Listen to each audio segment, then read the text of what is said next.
morning, we are joined by relationship expert LaDawn Black to just talk about that. I don't even 51, 16. Yes.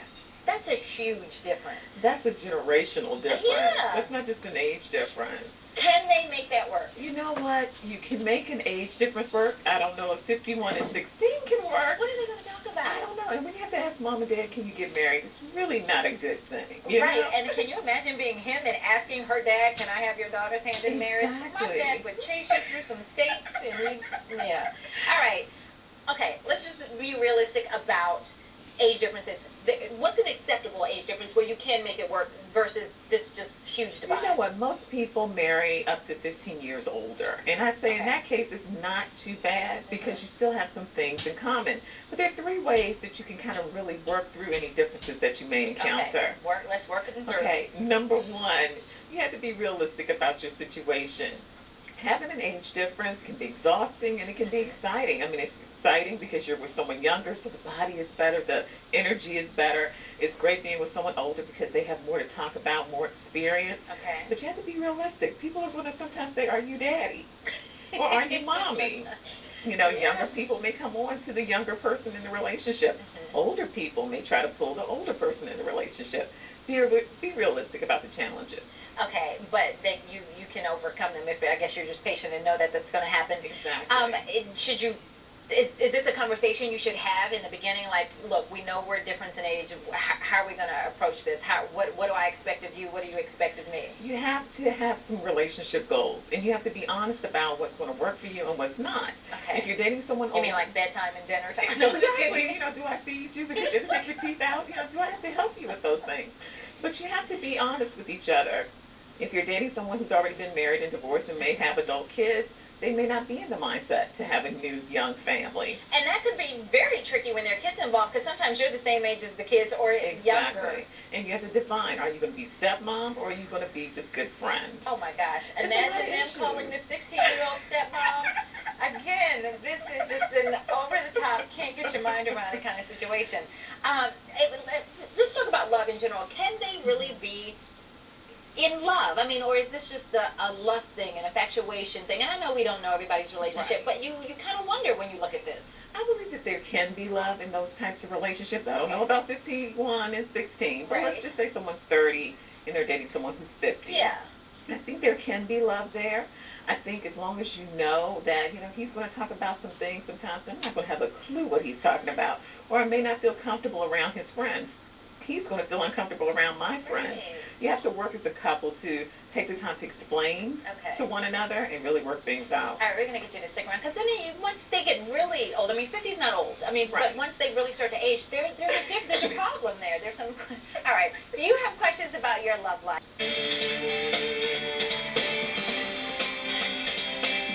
Summer loving isn't always a blast for the parents who are dealing with their child's first boyfriend or first girlfriend.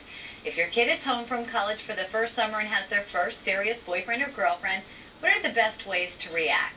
Relationship expert LaDawn Black is here with more. Good morning, LaDawn. Good morning, Megan. So how do you deal with this? Maybe they came home and they weren't alone. What's the first way you should react? Well, the first thing you need to keep in mind is to be encouraging, but also be inquisitive. You want them to know that the relationship is okay, and you want to get as much information as you can. So that's when you ask, how did you meet? You know, how are things going at school? You know, is the relationship a healthy one for you? But in asking those questions, you're getting all that data, and you're letting your child know that they can come to you with anything. What if you don't like the information, that feedback you got? What if you don't think that this guy or girl is right for your kid? Well, that's when you get into number 2. You have to kind of integrate that person into your family. So if you have summer traditions, cookouts, trips, things like that, make sure you get a lot of face-to-face time because those thoughts that you're having about that person, you want to confirm it by the way that they interact with you. And then you also want to make it clear to that person that you're involved and you have plans and goals for your child. And it's really hard for someone who's a negative force to stay around when there's a caring family involved. What if your son or daughter doesn't want their special person to be involved in all the family activities? Then what do you do then? The thing is, you have to just still be nosy and still be encouraging. Because the thing is, you have to make it clear to your child that this person is not only just seeing you, they're seeing the family. And what is it about this person that you don't want them around me? Very interesting. You were telling us the big thing is to accept them as an adult, although they might still be childish and a child. Right. Try and treat them as though they're responsible. Like we were talking about a few minutes earlier, these people have had a relationship for almost a year as adults. So you have to kind of respect the fact that they have their own patterns, their own traditions. But you also have to set your house rules. Yes. So if you're not comfortable with them sleeping in the same room while they're visiting, don't allow it. If you're not comfortable with the fact that he's out all night, make it known. It's still your house. Right. But you have to acknowledge that they're adults and they're going to do things that are going to kind of catch you off guard. And when they're college students and they're away from home and then come back, I think it's kind of difficult to go back to the same old rules. And that could be just hanging out with their friends too. How do you kind of go from summer to home living? You know what? As the child, you have to still see that your parents see you as a child. So friends, family members, they still see you as that 12-year-old. They don't see you as that 19-year-old who's been away on your own for a year. So you have to be patient, but you also have to respect their rules, but you have to fight for the fact that you're an adult too. Great advice. We know a lot of people have questions for you, as they do every single week. We're going to have you stick around and perhaps answer some of them. Great, thanks. Thank you, LaDon. So if you... Gotta get back to that. And if you're fighting, it's always good to kiss and make up, but some arguments go deeper than just kissing and making up. What do you do if you have political or religious differences? Relationship expert LaDon Black is here to tell us how you deal with that. And I was just telling you, we got to throw football differences in there now that we're back to football season. Different teams, that can cause some problems in the house. It can. But first, are you surprised about the kissing survey?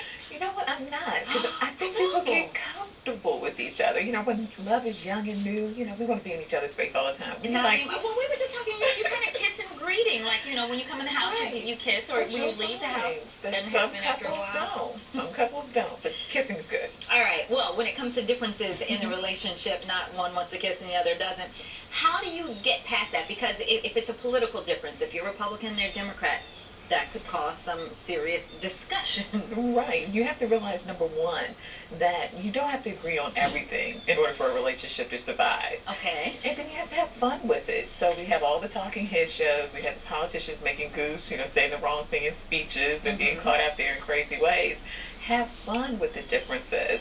And then you have an expert in your house. Take advantage of it. Learn the other side. But can you, there's some things you can agree to disagree on. Right. But when it comes to religion or politics, those are fundamental things. People live their lives by that. So is it really realistic that you can work it out? Now, when it comes to religion, it's really interesting, because if a person is open to learning a little bit more about the other side, not that I'll convert, but I want to learn a little bit more about how you were raised and what the religion really is about.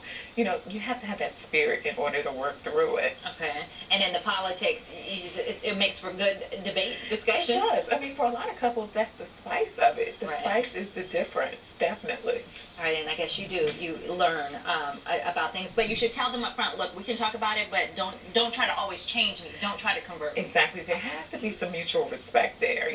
We can have fun. We can kind of dig at each other, send those YouTube videos back and forth. But you believe what you believe, and I believe what I believe. Right. Now, the problem comes in, and this is religion and politics, is how do we educate our kids? What are the kids going to do? And I think you have to be clear about, how is we going to raise the kids? Well, that's funny, because again, back to football. Megan and I were talking about this morning. She's questioning how she's going to raise her kids. All right. Well, do you have any questions about your love life? LaDon is going to stick around and answer them for us. You can send them to us on Facebook or send us